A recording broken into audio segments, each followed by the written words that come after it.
As we're looking for an evolution of a human being through the education system, the education system should be always an evolving process by itself.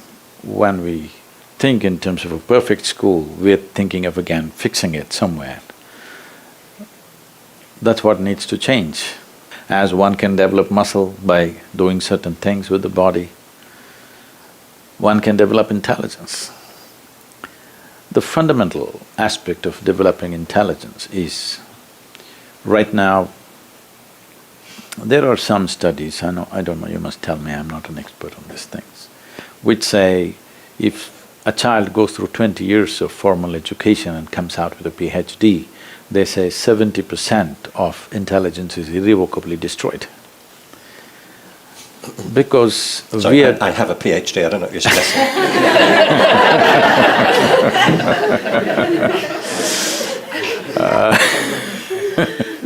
I'll leave that to you, Ken.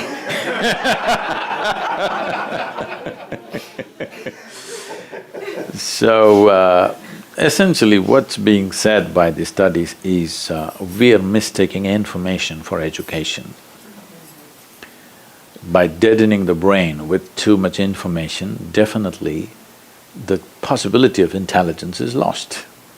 This is why I said what we accumulate and who we are should remain separate. Who I am should not be influenced by what I have accumulated, whether they're material things or information or impressions. This is of the world.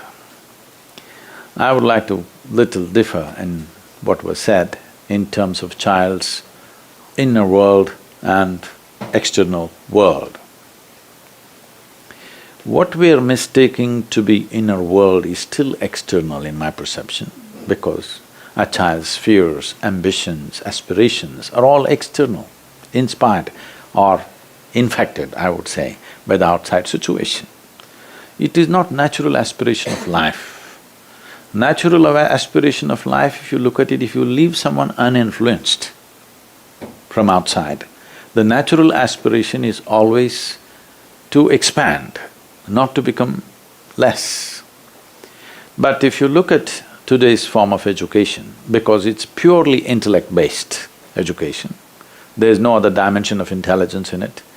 And I think in this part of the world there is a serious mistake that intellect has been mistaken for intelligence. Your intellect can function only with the backing of your memory. Or in other words, your intellect functions with accumulated information. If I take away all your memory, your intellect is quite useless by itself. But there are other dimensions of intelligence within you, which does not need the support of memory.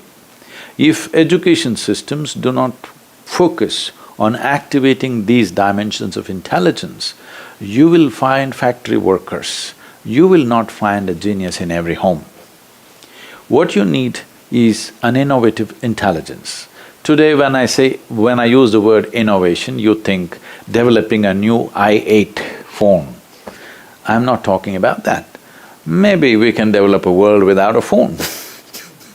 We don't know what's an innovation. Innovation need not necessarily mean improvement of what we have little by little, little by little. Yes, that is also needed, but that is not what life is looking for. People are not any better with phone, without phone. Maybe we're doing more things, but equally confused, equally struggling as it was before. So the point is not about what we have gathered. What we have gathered is useful in creating comfort and convenience for the world. What we have gathered is not useful for creating well-being for ourselves and for the world. If well-being has to happen, we have to access dimensions of intelligence which are not intellectual, because intellect cannot function without accumulated information. If you function always out of accumulated information, you naturally get identified with it. So depending upon what you have accumulated, you become that kind. Because you have become that kind, another kind and your kind always goes into conflict. If the purpose of education is to expand horizons of individual human beings, you can see that's definitely not happening. The more educated somebody becomes, as people get educated, they really can't get along with anybody. The not so educated people can live together, 100 people can live together. Once you become educated, you become isolated, because this is the nature of the intellect. Because you're employing only one wheel out of four wheels of your car, it is like that. It's like suppose you're driving on the street and you are some kind of an expert, you drive on just two wheels. Maybe you're good at it, but nobody else on the street want to drive with you, they will all stop. If you're driving on four wheels, everybody will drive with you.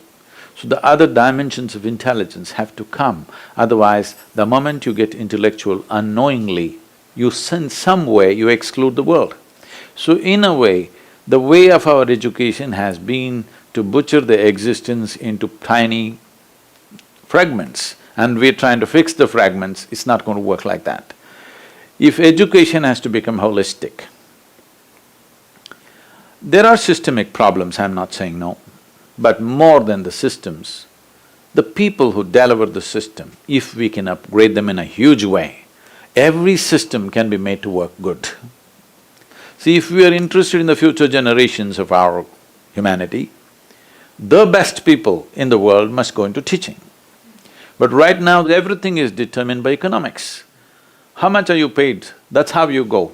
So this is where what I'm saying earlier is important.